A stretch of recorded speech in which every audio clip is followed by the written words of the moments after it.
Man, nigga really had his back, so I done lost respect. He know I been up, same time, he can have it all. He know that's the truth, so I'm bull, I ain't mad at all. I can't go around fake love like I used to. I'm just doing this from the heart right now.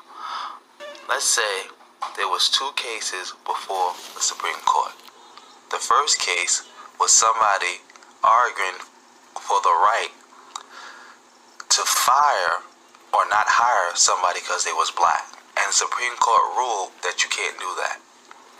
And then within that same week, the Supreme Court hears another case, the second case, which somebody argues for the right to fire or not hire somebody based on the fact that they're wearing an afro, braids, twists, dreadlocks, high top fade, Caesar, fade, wig,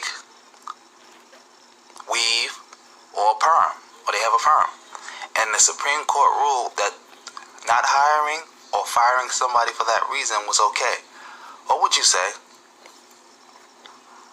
You would say that this is obviously a backdoor way of allowing people to fire or not hire black people, because we know technically not all those hairstyles are not only worn by black people, but those are black hairstyles that black people have to wear because of how their hair grows. Well, that's pretty much what happened with this gerrymandering situation, where the Supreme Court ruled that racial gerrymandering was wrong, but they ruled that partisan gerrymandering is okay. When we all know the partisan gerrymandering is no different than the racial gerrymandering. That's why it's having the same effect, because the places where the partisan and racial gerrymandering is happening is in pretty much where Republicans control, who want to keep black people from not voting and want to minimize the black voice, so black people don't have as many representatives as they supposed to. So they drew the lines based on racial grounds. They said you can't do that, but they said you can do it on partisan grounds. Now, what does that have to do with this picture you see? As you can see, family, the first picture on the top with the red and blue and the white, gray, whatever, this is a map of the United States as it is right now, with state governments, or where state governments are concerned. And I got this map from Ballotpedia, I think that's the name, Ballotpedia. And you see it has the word trifecta next to Republican and Democrat. Well, these are the states. When they say trifecta, they means the state, they control the executive and the legislative, both houses, both chambers, the House and their Senate. And they have different type of trifectas, but that's just the basic one, because you also have the trifecta with the supermajority, where they have all three of those things but a supermajority, and a trifecta where they also have the Supreme Court on their state Supreme Court on their side. Now look at the second map. The second map is about black population. As you can see, the dark green is where the black people are. These two maps match up perfectly. What do you see? The places with the red is also the places with the black population, who now, because of this Supreme Court decision, this states' rights decision, now the state governments are free to draw their maps any kind of way they want to keep black people out of power, or keeping them from having a voice, and a fair voice in their state governments. But not only in their state governments, but also in the local government, because the state house controls the local governments, but the federal level, which affects all black people, because you know when black people send representatives to the federal level, those black representatives join 99% of the time join the Congressional Black Caucus and they come up with legislation to help black people around the country. That's what happened here. Because the state governments don't just get to draw the lines for state elections, they also get to draw the lines for congressional elections. Right now we have the largest Congressional Black Caucus we ever had in history. With this ruling, we can see that can be shrunken down to the smallest Congressional Black Caucus we had in a generation. Easy.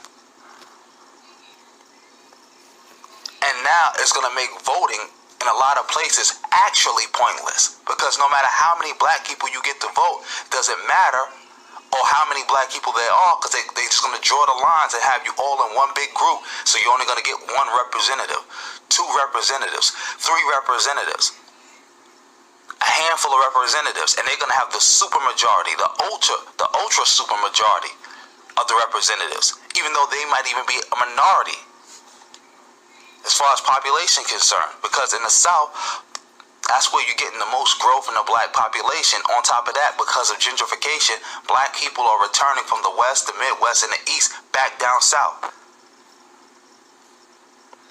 Because I know you see all these little dots right here on the rest of the map with the black percentages. A lot of that is going away. Like, because this map is from, this is the most recent one I could find, and this is from 2000.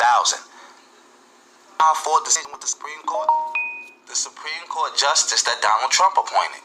That's right. Elections have consequences. And this is what I was talking about when I said, welcome back, Jim Crow, we miss you. Because it's like, y'all must miss Jim Crow to be doing stuff like this. And some of y'all, I know y'all do. Even though y'all don't know what y'all talking about. Y'all think y'all know what y'all talking about, but y'all don't know. Y'all think y'all ready for Jim Crow, which y'all not. But anyway, you think it's a good thing, but it wasn't. It's like, what's wrong with ADOS? And I'm saying ADOS is because the people, even though ADOS movement wasn't that big at the time, nowhere near as big as it is today, the same people who were saying don't vote, let Trump win, or it doesn't matter who becomes president, or presidents aren't elected, they selected, all the 99% of them are all now repping ADOS and saying the same exact thing. This is what you want? I guess this is what you wanted. Because this is what you got. Look what you did. Now what? I even listened to, So in a way that the districts look bizarre. I mean, they look like 3-legged giraffes playing a clarinet. Yeah. And and it's both Democrats and Republicans, right. And this involves 2 cases. One was a Democratic gerrymander and the other was a Republican gerrymander. And many people have been concerned that the partisan nature of this drawing distorts what the voters actually believe, and also, maybe even more important, creates districts that are very partisan and very ideological, and shortcuts the number of competitive districts that we have. So, Marcia, again, a 5-4 decision, again written by the chief, but with the conservative coalition right, this time, they were ideologically divided the way that they generally are. Yeah. This case had, the justices had really a Republican drafted redistricting map from North Carolina before them, and a Democratic drafted redistricting map from Maryland before them. Both maps were challenged as violating the Equal Protection Act of the 14th Amendment, as well as the First Amendment. The 5-majority court decided that the federal courts really have no role in trying to decide whether partisanship goes so far in redistricting that it violates the Constitution. Stay out of the politics. Exactly. The Chief Justice, he did a very workmanlike decision in which he looked at the Constitution, he looked at court precedents, he looked at what states were doing, and he said basically, we can't find a manageable, bright standard by which you can measure excessive partisanship. This is a political question that the political branches, Congress and the legislature, should deal with. I ain't mad at all. I can't go around fake love like I used to. I can't fuck with tape blood like I used to. I can't pull a pot with block like I used to.